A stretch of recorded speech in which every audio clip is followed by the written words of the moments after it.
Bienvenue à tous dans Géopolitique d'Afrique. Ici, chaque semaine, nous analysons les mouvements du continent et les secousses du monde pour comprendre non seulement ce qui se passe, mais ce que cela signifie pour l'Afrique. Parce que l'actualité n'est jamais un simple enchaînement de faits. C'est un champ de force, d'intérêt et de rapports de puissance. Et dans ces rapports, l'Afrique n'est pas un spectateur, elle est un pivot, un centre stratégique que le monde courtise, influence, contourne ou redessine, parfois même sans qu'elle n'en ait pleinement conscience. Dans ce rendez-vous, nous décodons les tensions africaines, les décisions internationales, les ambitions des grandes puissances et leur impact direct ou indirect sur le continent. Nous soulignons les opportunités que l'Afrique peut saisir, les menaces qu'elle doit anticiper et les leviers qu'elle possède déjà, mais qu'elle n'utilise pas encore. Chaque semaine, un seul objectif: offrir aux Africains une lecture souveraine, lucide, stratégique du monde qui les entoure, pour que l'Afrique cesse de réagir et commence enfin à décider. Alors prenez votre café, asseyez-vous bien et bienvenue dans Moment clé de la semaine. Aujourd'hui, nous allons regarder le monde comme peu d'Africains prennent le temps de le regarder, avec lucidité, avec hauteur, avec stratégie. Parce qu'il y a une vérité que beaucoup ignorent. L'Afrique n'est pas en retard sur le monde. Le monde semble être en avance sur l'Afrique parce que les autres ont su connaître la valeur de l'Afrique mieux que l'Afrique ne la connaît elle-même. Cette semaine, le continent a tremblé. Non pas parce qu'il s'effondre, mais parce qu'il se réveille. Les tensions en Afrique de l'Ouest, ces débats sur la souveraineté, ces gestes d'indépendance, ce ne sont pas des crises. Ce sont les premiers spasmes d'un continent qui refuse encore d'assumer son pouvoir, mais qui avance malgré lui vers une nouvelle posture. L'Afrique de l'Ouest se cherche, elle hésite, elle teste ses limites. Et dans cette hésitation, une vérité silencieuse apparaît. Le continent est en train de s'arracher aux vieilles habitudes. Ce que certains décrivent comme un chaos n'est rien d'autre que le processus brutal, instable, inconfortable de la naissance d'une nouvelle conscience africaine. Pendant que l'Ouest se redéfinit, le centre du continent attire les géants du monde comme des abeilles attirées par le miel. Colbate, cuivre, lithium. Rarement dans l'histoire, un continent aura été autant indispensable à la transition technologique mondiale. Et pourtant, l'Afrique regarde cela comme si c'était normal. Comme si la planète entière se ruait vers ses ressources parce qu'elle manque d'imagination. Non! Le monde se rue vers l'Afrique parce que le futur ne pourra pas exister sans elle. Le monde sait que l'Afrique détient les clés. C'est l'Afrique qui ignore qu'elle a le pouvoir de fermer la porte. Plus à l'est, la crise de l'eau rappelle une autre réalité. Chaque goutte devient un territoire, une arme, un avenir.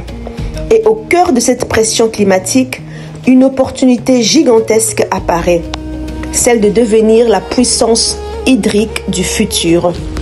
Mais pour y arriver, il faut d'abord que l'Afrique comprenne ce qu'elle considère comme une faiblesse et justement ce qui pourrait devenir son levier diplomatique le plus redoutable. À l'extérieur du continent, le monde s'agite.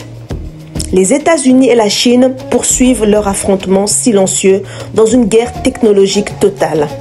Ce n'est pas une guerre des armes, c'est une guerre des réseaux, des données, des cerveaux, des infrastructures invisibles qui façonneront les puissances de demain. Et dans cette guerre, l'Afrique n'est pas un spectateur. L'Afrique est une arène, le champ de bataille, le territoire décisif. Parce que le continent possède ce que les autres n'ont plus. De la jeunesse, des données non exploitées, des marchés vierges, un espace numérique encore malléable. Dans ce combat entre géants, l'Afrique peut choisir d'être la corde ou le nœud. Ce qu'elle n'a jamais compris, c'est que les grandes puissances ne cherchent pas à la dominer, Elle cherche à éviter que l'Afrique se rende compte qu'elle peut imposer ses conditions. Le Moyen-Orient, lui, restructure ses alliances, réorganise ses routes énergétiques, renverse ses priorités. Et chaque décision prise à Riyad, Doha ou Abu Dhabi projette une onde longue jusqu'aux côtes africaines. Pourquoi? Parce que le continent est au cœur du commerce mondial. Parce que les routes qui relient l'Est à l'Ouest passent par les eaux africaines. Parce que l'avenir du transport maritime dépend plus du canal du Mozambique ou de la mer Rouge que des couloirs européens. L'Afrique est déjà un pivot. Elle agit simplement comme si elle était une périphérie. Alors, que signifie réellement cette semaine pour le continent? Une seule chose. L'Afrique a atteint le point où elle ne peut plus se permettre de s'ignorer elle-même.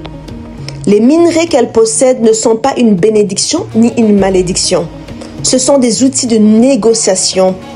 L'eau qu'elle contient n'est pas une pénurie, c'est un pouvoir géopolitique. La rivalité entre les grandes puissances n'est pas une menace, c'est une fenêtre historique. Une fenêtre qui se refermera si le continent ne se réveille pas maintenant. Le monde ne sous-estime pas l'Afrique. Le monde anticipe le jour où l'Afrique cessera de se sous-estimer. Si le continent parvient à unir sa vision, même imparfaitement, même maladroitement, il peut devenir l'un des centres de gravité du XXIe siècle. Pas par idéologie, pas par rêve, mais par simple réalité géographique, démographique, énergétique, minérale et stratégique. Le futur n'attend pas l'Afrique, il dépend d'elle. Alors je pose la question que l'histoire posera un jour à nos enfants. Jusqu'à quand l'Afrique acceptera-t-elle de vivre sous la puissance des autres alors que le monde entier sait qu'elle pourrait devenir une puissance si elle le décidait? Et surtout, quand l'Afrique aura-t-elle enfin le courage d'exploiter le pouvoir qu'elle a déjà entre ses mains? Merci d'avoir écouté le moment clé de la semaine. Le réveil commence maintenant. Nous sommes arrivés à la fin de la semaine clé, la 46e semaine. Merci d'avoir écouté Géopolitique d'Afrique. Ici, nous voyons comment le monde bouge, comment les puissances s'affrontent et comment les lignes se déplacent. Mais l'Afrique n'est pas condamnée à subir ces mouvements. Elle peut les comprendre, les anticiper, les transformer en opportunités. Elle peut imposer son rythme, ses priorités et sa vision. Chaque semaine, nous décodons ces signaux, non pas pour observer ce qui arrive au continent africain, mais pour rappeler ce que le continent peut faire du monde qui l'entoure. Parce que l'Afrique n'est pas en marge, elle est au centre des enjeux, au centre des routes, au centre des ressources, au centre des équilibres. Que cette analyse vous accompagne, vous élève et vous éclaire. Et vous rappelle que la souveraineté commence toujours par la lucidité. Ici, Nancy Elonga pour Géopolitique d'Afrique. Je vous retrouve la semaine prochaine.